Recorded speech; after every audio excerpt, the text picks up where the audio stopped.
Hi everyone, it's your boy Zach, and I thought we were done with And Just Like That videos, but there's at least one more. So I just watched or listened to and looked over while I was doing some spreadsheet work. And Just Like That, the documentary, which is pretty self-explanatory. And it really does explain a lot of the issues. So it's a documentary, and I don't believe in Santa Claus, so I know these things are sanitized. And but as someone who used to watch all of the behind the scenes from the Star Wars prequels, you can see when the real emotions like leaking out. There's a famous scene from the making of the Star Wars prequels where George Lucas is saying something that you could tell nobody agrees with. And they all have these like plastered smiles. And I really didn't see stuff like that. So it has Michael Patrick King, it has some of the screenwriters, some of the directors, but mainly it focuses on the actresses, the three from the TV show. And it was very interesting in a couple ways. Number one, Sarah Jessica Parker and Cynthia Nixon are really boring. It's kind of that actor thing where they're like, I'm not trying to be mean, but like pseudo intellectual, but there's not really much there behind the eyes. I forget the name of the woman who plays Charlotte, but Charlotte is the most like her character. In fact, she is kind of like fun and funny, and the other two are just a couple of pieces of soap. Like they're just there. They just exist. They're just kind of blank. Michael Patrick King was basically how I imagined him. He's fairly close with people, but he still has to be the boss. The main thing I noticed is that they had so many people from like the pilot, creative, technical. It's an old person show. If you wonder why the show felt so old, it's because the average age was hospice. That's a joke. The average age is probably late 50s. Because the actresses were working with technical people that were older than them. So the actresses are in their 50s, but all the technical people and the showrunner, they're in their 50s and 60s. So that's what I said in my video. I was like, I finished this whole season and I'm still not sure that Michael Patrick King knows what a podcast is. It feels like he thinks that a podcast is just a radio show. Like, I want to ask him, it's like, so Che has this podcast. He's like, yeah, podcasts.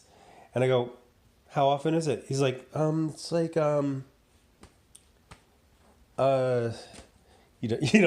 most podcasts, they're either, 5 days a week or they're once a week. I don't think he knows. I think he would just be guessing.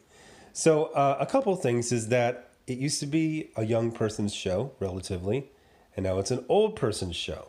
And behind the scenes, it's even more old. Once you get behind the scenes, we're talking 60s to 70s.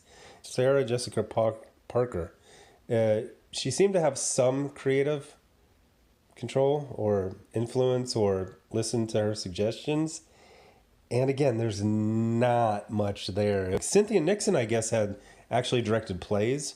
So she actually did, they showed her directing, and while still a fairly bland director, she did have something there. But for Sarah Jessica Parker, I mean, she likes to choose outfits. There's about 10 minutes about choosing a hat, and then the hat doesn't get to be used. And I'm actually not trying to dismiss that. That part was actually fairly interesting because she was talking about, to act, I need to see the set, I need to see the props, I need to, as much of the thing I can have from this life of this character, that helps me out. And then they spent a long time choosing this outfit for one of the final scenes in the season. And then the Michael Patrick King is like, hey, I like the hat, but that's a very distracting hat. Like if it's one scene, it's fine, but you're wearing that outfit in like 5 different scenes. And, you go through some real emotional stuff. Whenever someone has a giant hat, those are for like crossing the street scenes. That's for entering a gallery or a party. It's not for like 5 scenes that are, pretty darn emotional and are paying off an entire season. So I actually really did like seeing that. The main issues I noticed is it feels like this was a very nice set to work on. People knew each other for decades. They liked. I don't know if they liked each other. I didn't get the feeling that anyone really hung out. You could tell they're like, hey, and you could tell nobody had seen each other for like 15 years since the last movie. But it was generally like a a good team. You know, they kept mentioning, oh, I've been here since the pilot, the first season, with, you know, the elephant in the room that anyone that wasn't there didn't make it. So it was kind of like a culled group of people who got along well, while also being quite old, mid 50s to 70. And that's just why you have, you can kind of see why, oh gosh, why am I? Samantha. And, you know, you read, I always blank on everyone's name when I make these videos. People get really, really angry. You could see that Samantha just wasn't just like a great character, but the actress, you read interviews with her, you watch interviews, she's, you know, she's very opinionated. So you can see why a lot of good things happened because of her. And then when you take the, you know, the seasoning out of the dish, it gets really, really bland. Another thing, and it was just a couple lines here. They were explaining, you know, you know how like random things would pop up? Like Charlotte's arguing with her husband about tennis and she knocked him over and she doesn't want to apologize. And you're like, that came from nowhere and it was never followed up on. They were very proud. They're like, everything in a storyline has to have happened to someone so they have some, you know, some truth to it. The problem is it's happening to all different people, but then it's happening to one character. You see what I'm saying? So if you want to know why Charlotte was totally erratic the entire, you know, season, it's because they were giving her random real life things. By the way, how do you tell the story about you were petty as fuck and didn't want to apologize to your husband for knocking him over at a tennis game? Like, how do you play that off? Because they were playing it off. It's like hashtag relatable, girl. It's like, no, like, if you know about, there's a Reddit, right, called Am I the Asshole? It's like everyone would be like, yes, you're the asshole. So the other thing is that it was interesting that, I'm blanking on everyone's name. The professor originally was going to be the love interest for Miranda. I get a lot of stress at the names. And then Cynthia Nixon was like, it's two people. And I don't know how old the actress is that plays the professor, but she looks to me like 40. I don't know if she's older, but Cynthia Nixon was implying that it's strange that two people that had both been in straight relationships were both discovering that they were gay or bisexual in their mid-50s. I thought that was a good point. But then it was kind of slick. She's like, why don't we just have like a really butch character be the love interest? And if you know Cynthia Nixon, she has a very butch spouse in real life. So it's like, okay, you're not slick, Cynthia. We all know why you suggested that. You'd actually, there was a good insight into the process. But I do see where all of the problems came from.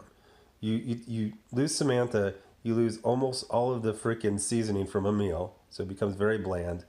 Sarah Jessica Parker doesn't really have many ideas. She's kind of a boring person. Cynthia Nixon, pretty much the same, although it did seem like she was a good director. Charlotte, actually a lot of fun. I think they should have maybe relied on her more, given her a more interesting storyline. And all the side characters, I mean, there was like one line from Che. I think there's more lines from Bobby Lee than the actress who plays Che. And yeah, she didn't really seem to have much. It's an actor-actress thing, you know.